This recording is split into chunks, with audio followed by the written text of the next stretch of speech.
ഈയിടെയായി മനസ്സിലേക്ക് വരുന്നത് ഒരു ദമ്പതികളുടെ കല്യാണയാത്രയ്ക്ക് ശേഷം വന്ന ആ ദിവസം ഞാൻ കുളമാക്കിയതിനെക്കുറിച്ചാണ്.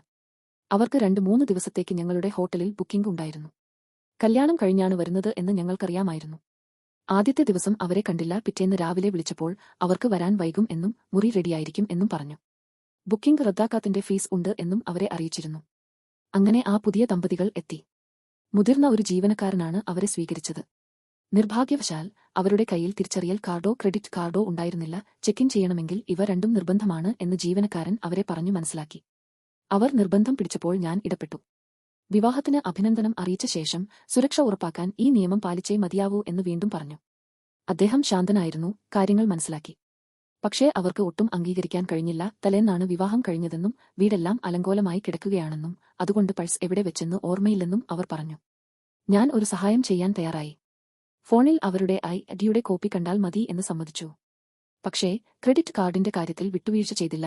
ഒരു വഴി കണ്ടെത്താൻ ശ്രമിച്ചു. അടുത്തുള്ള സുഹൃത്തിനെക്കൊണ്ട് ഒരു ഗ്യാരണ്ടി നൽകാനോ അല്ലെങ്കിൽ സാധനങ്ങൾ എടുത്തിട്ട് വരാൻ മുറി കൂടുതൽ സമയം അവർക്കായി ഒഴിച്ചിടാനോ ഞാൻ തയ്യാറായിരുന്നു. എന്നാൽ ഞാൻ പറഞ്ഞതൊന്നും അവർക്ക് സമ്മതമായില്ല. അവസാനം കാര്യം മനസ്സിലാക്കിയ പോലെ അവർ തിരിച്ചുപോയി. ഒരു 15 മിനിറ്റ് കഴിഞ്ഞില്ല. പുതുമണവാട്ടി ദേഷ്യത്തോടെ തിരികെ വന്നു. ഞാൻ അവരുടെ പ്രത്യേക ദിവസം നശിപ്പിച്ചു എന്ന് പറഞ്ഞു.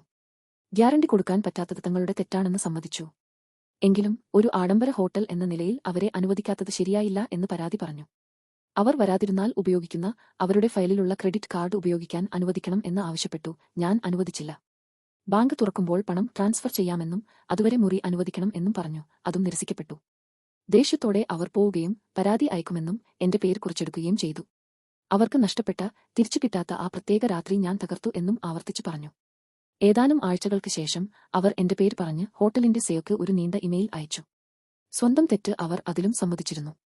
ഞാൻ മേലധികാരിയെ വിവരം അറിയിച്ചു. അവർ എന്റെ തീരുമാനത്തെ പൂർണ്ണമായി പിന്തുണച്ചു. ഹോട്ടലിന്റെ സൽപ്പേര് നിലനിർത്താനും നല്ല മനസ്സ് കാണിക്കാനും എന്റെ ബോസ് അവർക്ക് ഹോട്ടലിൽ സൗജന്യമായി ഒരു രാത്രി വാഗ്ദാനം ചെയ്തുകൊണ്ട് മറുപടി അയച്ചു. പിന്നെ അവർ ഒരു ചെറിയ സിനിമാ നടിയായിരുന്നു. എനിക്കവരെ അറിയേണ്ടതായിരുന്നു എന്നും അവർ അവകാശപ്പെട്ടു.